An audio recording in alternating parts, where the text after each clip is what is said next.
প্রিয় ছাত্রছাত্রীরা, সামনেই তোমাদের উচ্চ মাধ্যমিক পরীক্ষা। তোমাদের জন্য আজকে আমি নিয়ে এসেছি আরোহমূলক দোষ এই অধ্যায় থেকে আরোহ যুক্তিগুলির বিচার করো ও কোনো দোষ থাকলে তা উল্লেখ করো। প্রথম যে যুক্তিটি বিচার করবে সেটি হলো সাপের কামড় থেকে মৃত্যু হয়, সুতরাং সব সাপ বিষধর। যুক্তি বিশ্লেষণ।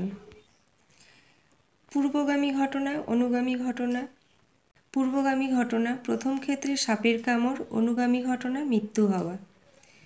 দ্বিতীয় ক্ষেত্রে সাপের কামড়, অনুগামী ঘটনা মৃত্যু হওয়া।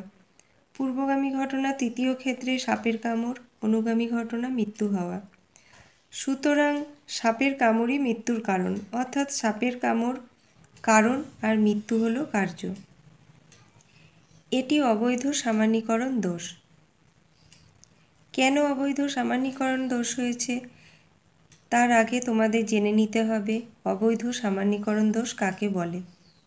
অবৈধ সামান্যীকরণ দোষ বলতে বোঝায় কার্যকারণ সম্পর্কের উপর নির্ভর না করে কেবলমাত্র অবাধ অভিজ্ঞতার ভিত্তিতে দ্রুত সামান্যীকরণের মাধ্যমে সামান্য বচন প্রতিষ্ঠা করা হলে এবং অন্যয়ী ব্যতিরেকী সহপরিবর্তন পদ্ধতির অপপ্রয়োগ ঘটলে অবৈধ সামান্যীকরণ দোষ ঘটে।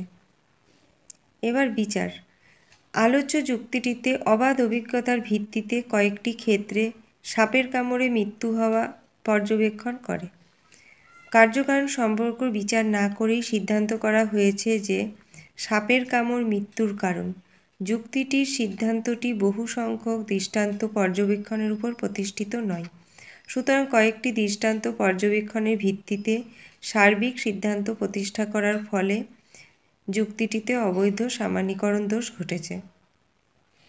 এর পরের যে দোষটি তোমরা বিচার করবে সেটি দেখো। একটি গ্রামে নদীর বাঁধ তৈরি করার পরই খরা দেখা দিল, কাজেই নদীর বাঁধ তৈরি খরার কারণ। যুক্তিটির বিশ্লেষণ। পূর্বগামী ঘটনা, অনুগামী ঘটনা। নদীর বাঁধ তৈরি হয়েছে, খরা দেখা দিয়েছে, এটা হলো সদর্থক দৃষ্টান্ত।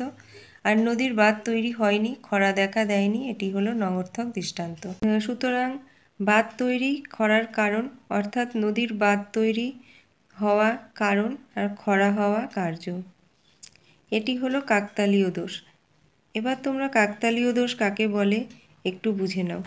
যে কোনো পূর্ববর্তী ঘটনাকে কারণ হিসেবে গ্রহণ করলে এবং ব্যতিরেকী পদ্ধতির অপপ্রয়োগ ঘটলে তাকে কাকতালীয় দোষ বলা হয়।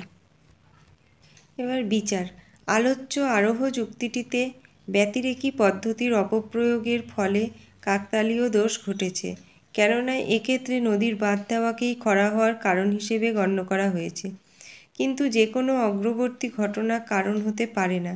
কারণ হতে গেলে কোনো ঘটনাকে অবশ্যই কার্যের নিয়ত অগ্রবর্তী ঘটনাটি খরা সৃষ্টি হওয়ার অগ্রবর্তী ঘটনা হলেও নিয়ত অগ্রবর্তী ঘটনা নয়। এই কারণেই যুক্তিটি কাকতালীয় দোষে দুষ্ট। নেক্সট, দিনের পর রাত্রি আসে, সুতরাং দিন রাত্রির কারণ। যুক্তিটি বিশ্লেষণ। পূর্বগামী ঘটনা, অনুগামী ঘটনা। প্রথম ক্ষেত্রে দিন আসে, পরে রাত্রি আসে। দ্বিতীয় ক্ষেত্রে দিন আসে, পরে রাত্রি আসে। তৃতীয় ক্ষেত্রে দিন আসে, পরে রাত্রি আসে। সুতরাং দিন হলো রাত্রির কারণ, অর্থাৎ দিন হলো কারণ, রাত্রি হলো কার্য। এটির দোষ হলো সহকার্যকে কারণ মনে করার দোষ। সহকার্যকে কারণ মনে করার দোষ বলতে আমরা বুঝি একটি কারণের একাধিক কার্য থাকলে এবং একটিকে অপরটির কারণ হিসেবে গণ্য করা হলে এবং অন্যয়ী ও সহপরিবর্তন পদ্ধতির অপপ্রয়োগ ঘটলে সহকার্যকে কারণ মনে করার দোষ ঘটে। বিচার। আলোচ্য যুক্তিটিতে অন্যয়ী পদ্ধতি প্রয়োগ করে বারবার পর্যবেক্ষণ করা হয়েছে যে দিনের পর রাত্রি আসে, অর্থাৎ দিন হলো রাত্রির পূর্ববর্তী ঘটনা। এই দৃষ্টিকোণ থেকে দিনকে রাত্রির কারণ বলা হয়েছে, আর আসলে কিন্তু দিন ও রাত্রি কোনোটিই কারোর কারণ নয়। এই দুটি ঘটনাই একই কারণের সহকার্য। পৃথিবীর আহ্নিক গতি হলো সেই কারণ। পৃথিবীর আহ্নিক গতির জন্যই দিন ও রাত্রি সংঘটিত হয়। কাজেই যুক্তিটিতে দিনকে রাত্রির কারণ বলার জন্য সহকার্যকে কারণ বলে মনে করার দোষ ঘটেছে। এরপরে যে যুক্তিটি তোমরা বিশ্লেষণ করবে, আম খেলে ফোড়া হয়। যুক্তিটির বিশ্লেষণ: পূর্ববর্তী ঘটনা, অনুবর্তী ঘটনা। প্রথম ক্ষেত্রে আম খাওয়া, অনুবর্তী ঘটনায় ফোড়া হওয়া। দ্বিতীয় ক্ষেত্রে আম খাওয়া, অনুবর্তী ঘটনা ফোড়া হওয়া। তৃতীয় ক্ষেত্রে আম খাওয়া, অনুবর্তী ঘটনা ফোড়া হওয়া। সুতরাং আম খাওয়া হলো ফোড়া হওয়ার কারণ, অর্থাৎ আম খাওয়া কারণ, ফোড়া হওয়া কার্য। দোষ হলো আবশ্যিক সত্যকে কারণ বলে মনে করার দোষ। এবার আবশ্যিক সত্যকে কারণ বলে মনে করার দোষ বলতে আমরা কি বুঝি? আবশ্যিক সত্যকে কারণ বলে মনে করার দোষ বলতে আমরা বুঝি শুধুমাত্র আবশ্যিক সত্যকে কোনো ঘটনার সমগ্র কারণ হিসেবে গ্রহণ করলে এবং ব্যতিরেকী ও সহপরিবর্তনের অপপ্রয়োগ ঘটলে আমরা বুঝি যে আবশ্যিক সত্যকে কারণ বলে মনে করার দোষ ঘটেছে। বিচার: আলোচ্য যুক্তিটিতে আম খাওয়াকে ফোড়া হওয়ার কারণ হিসেবে গণ্য করা হয়েছে, কিন্তু আম খাওয়া ফোড়া হওয়ার একটি আবশ্যিক শর্ত মাত্র, একমাত্র কারণ নয়।